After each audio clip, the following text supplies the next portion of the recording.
जो खुद को बताते थे राहुल प्रियंका का सिपाही, करते थे लालू के लाल तेजस्वी यादव का गुणगान, वोटर अधिकार यात्रा में खुद को विपक्ष का बता रहे थे सिपह सालार, अब पप्पू यादव को मिल गया मोदी का मंच। बिहार में शुरू हुआ नया सियासी प्रपंच। कहते हैं मुरादे बड़ी हो तो सियासी सिपह सालारों के लिए सांचे मायने नहीं रखते और सियासत में विरोध और समर्थन कभी परमानेंट नहीं होते।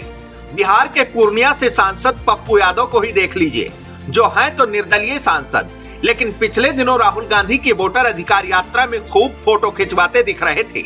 राहुल और तेजस्वी का भर भर कर गुणगान कर रहे थे।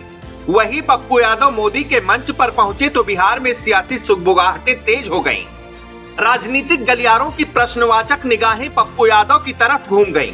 सवाल किए जाने लगे कि क्या बिहार विधानसभा चुनाव से पहले पप्पू यादव नया सियासी खेला कर सकते हैं? क्या तेजस्वी यादव को जननायक का मुकुट पहनाने वाले पप्पू यादव बीजेपी के रंग में रंग सकते हैं? पीएम मोदी और पप्पू यादव के बीच की ये बॉन्डिंग की ये तस्वीर बहुत कुछ बयां कर रही है, जिस पर बीजेपी की तरफ से सफाई तो दी जा रही है, लेकिन ये सियासत है जहां संभावनाओं से कभी इंकार नहीं किया जा सकता। देश के प्रधानमंत्री सौगातों की पोटली लेकर पहुंचे थे बिहार। पूर्णिया में मंच सजा था। मंच पर एनडीए चेहरों के लिए कुर्सियां सजाई गई थीं। पीएम मोदी के साथ बैठे बिहार के सीएम नीतीश कुमार, ललन सिंह और भी कई बड़े चेहरे। इसी बीच मंच पर सबकी निगाहें एक ही तस्वीर की तरफ जाकर ठहर गई। इस तस्वीर में पूर्णिया से सांसद पप्पू यादव पीएम मोदी के करीब आते हैं। पप्पू यादव को पास देखकर पीएम मोदी भी उनका तहे दिल से अभिवादन करते हैं।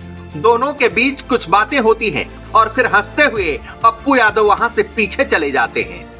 राजनीतिक डिक्शनरी में ऐसी तस्वीरों को महज पारंपरिक शिष्टाचार कहा जा सकता है, लेकिन सियासी गलियारों में इस बॉन्डिंग के कई मतलब निकाले जा रहे हैं। हालांकि बीजेपी नेताओं की तरफ से इस तस्वीर को लेकर यह भी कहा जा रहा है कि इस मुलाकात के मायने महज शिष्टाचार तक ही हैं, लेकिन ये एक संदेश भी है कि हम सबका सम्मान करते हैं, वो भले ही हमारे दल का हो या किसी और दल का। लेकिन सवाल सिर्फ इतने भर का नहीं है कि पप्पू यादव पीएम मोदी के करीब जाकर उनसे मिलते हैं और पीएम भी उनके प्रति अपना प्यार जाहिर करते हैं। सवाल है कि कल तक राहुल गांधी और प्रियंका गांधी के सिपाही बने रहे पप्पू यादव इतने करीब कैसे आ गए? क्या बीजेपी ने पप्पू यादव को अपने मंच पर स्वीकार कर लिया, इसीलिए अब पप्पू यादव भी पीएम मोदी के मुरीद हो गए? कि प्रधानमंत्री जी यदि विकास की बात कीजिएगा तो मैं साथ हूं, और राजनीति की बात होगी तो मैं साथ नहीं हूं। विकास के लिए मैं प्रधानमंत्री जी के साथ खड़ा था। जब पॉलिटिकल स्पीच होने लगा तो मैं प्रधानमंत्री जी के मंच से उतर गया। ये वही पप्पू यादव हैं जो कल तक राहुल प्रियंका के सिपाही बने फिर रहे थे। तेजस्वी यादव को जननायक तक का मुकुट पहना दिया था। पीएम मोदी की भर भर कर आलोचना करते थे। पप्पू यादव का पीएम से इस कदर मिलना पिछले दिनों हुई कुछ घटनाओं से भी जोड़कर देखा जा रहा है। दरअसल पिछले दिनों बिहार में राहुल गांधी की वोटर अधिकार यात्रा के दौरान पप्पू यादव को गाड़ी पर चढ़ने से रोक दिया गया था। इसके बाद पप्पू यादव पहुंचे थे पटना में वोटर अधिकार यात्रा के समापन के मौके पर।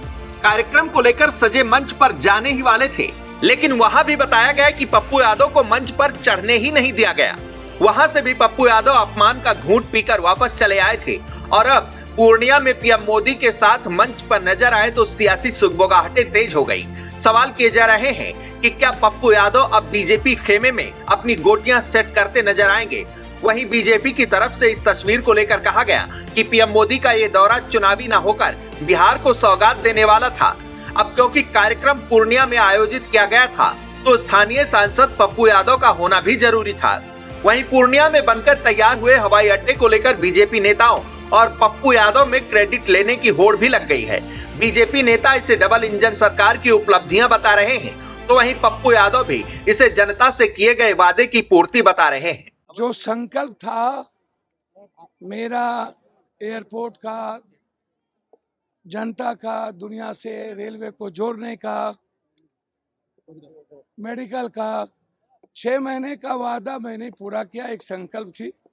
अब मैंने एक हाईटेक इंटरनेशनल एयरपोर्ट मैंने आग्रह किया है। मैंने कहा विशेष आप हाई कोर्ट बेंच दे दो पूर्णिया को, आप उप राजधानी पूर्णिया का मैंने डिमांड किया है। मैंने जीएसटी जो मखान पर और तिलकुट पर लगाया है मैंने उसको खत्म करने का आग्रह किया है। मैंने आग्रह किया है कि आप एक एम्स की और हाई डैम को अविलंब बनाने के लिए मैंने आग्रह किया है। मैंने कहा विकास में आपका सहयोग यदि रहेगा तो हम विकास के लिए आपको धन्यवाद देंगे। हालांकि जिस तरह से पीएम और पप्पू यादव एक दूसरे से मिले, वो तस्वीरें तमाम कयासों और संभावनाओं की बुनियाद खड़ी कर रही हैं। देखना दिलचस्प रहेगा कि आने वाले वक्त में पप्पू यादव किस रंग में रंगे नजर आएंगे। डेस्क रिपोर्ट, आज की खबर।